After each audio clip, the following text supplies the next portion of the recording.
In this video we're going to talk about galactorrhea, and galactorrhea is basically any type of abnormal lactation that happens either in men or women, and it's usually due to a prolactin secreting tumor.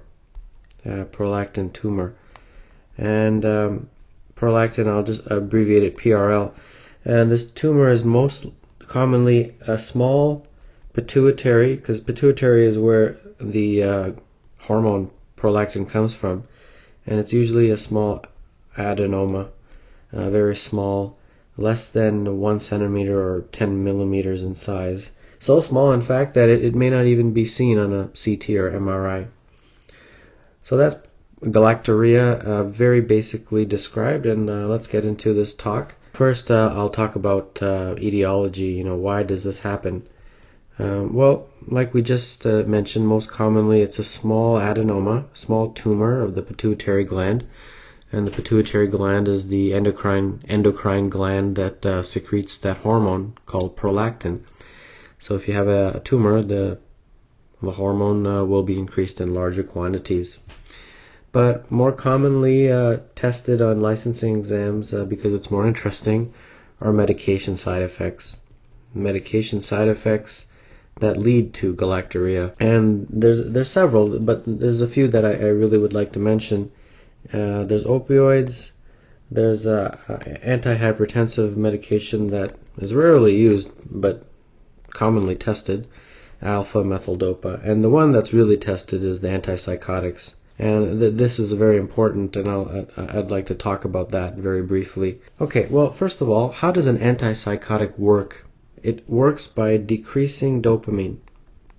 That's how antipsychotic medication works on your brain. When you give somebody an antipsychotic medication, it decreases the dopamine. Now, dopamine, I always abbreviated DA. Dopamine normally inhibits prolactin secretion. Okay, that's the pathway in the brain. It inhibits the release of prolactin from the anterior pituitary. Now, if you are decreasing the dopamine, think about it. If you decrease this dopamine, you decrease this inhibition. So when the inhibition is decreased on prolactin, the prolactin levels then rise. And when the prolactin levels rise, you get hyperprolactinemia, and that hyperprolactinemia stimulates the breast to produce milk, and that's how you get galactorrhea. So very important to remember that one.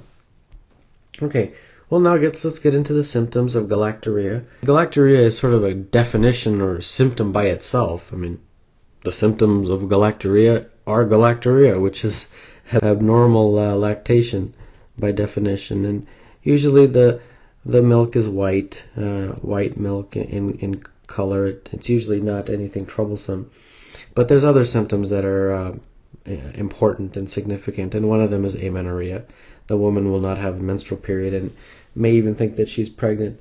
There's other symptoms as well, but these are by far the two biggest symptoms of really what we're talking about, is symptoms of hyperprolactinemia, and the symptoms are galactorrhea and amenorrhea. There's other ones, of course, but I really just wanted to touch base on those. Okay, so how do you diagnose this? A woman comes in and she tells you she's having galactorrhea and she has not had a menstrual period in several months. Well, you probably want to check a pregnancy test, beta-HCG, to see if she's pregnant. But the other ones, of course, the prolactin level, that's common sense. But then there's other hormones that you want to test that are involved. The pathology, for example, primary hypothyroidism can cause hyperprolactinemia. So you want to check the thyroid levels. And then, of course, imaging to check if she actually has a adenoma, the pituitary tumor, and that can be checked with a CT or an MRI. But because they're so small, they may not be visualized on these CTs or MRIs. And finally, how do you treat it? Well, because the adenomas are so small, and sometimes they can just normalize, they don't just jump to surgery immediately. You can observe them, especially observe the adenomas, especially if they're very, very small adenomas. The indications for treatment is if the person is really trying to become pregnant, and the hyperprolactinemia is preventing her from becoming pregnant because she is affected by the high prolactin levels, so that she's unable to become pregnant. So if she has a desire to become pregnant, she's having amenorrhea or significant troublesome galactorrhea, then you can treat. And the first thing that they use is a medication, and the medication is a dopamine agonist. And remember, dopamine normally inhibits prolactin. So when you give a dopamine agonist, you inhibit prolactin, prolactin levels go down, and that can resolve the symptoms of galactorrhea and amenorrhea. And which dopamine agonist do you use? Well, the most popular one on board exams, bromocriptine.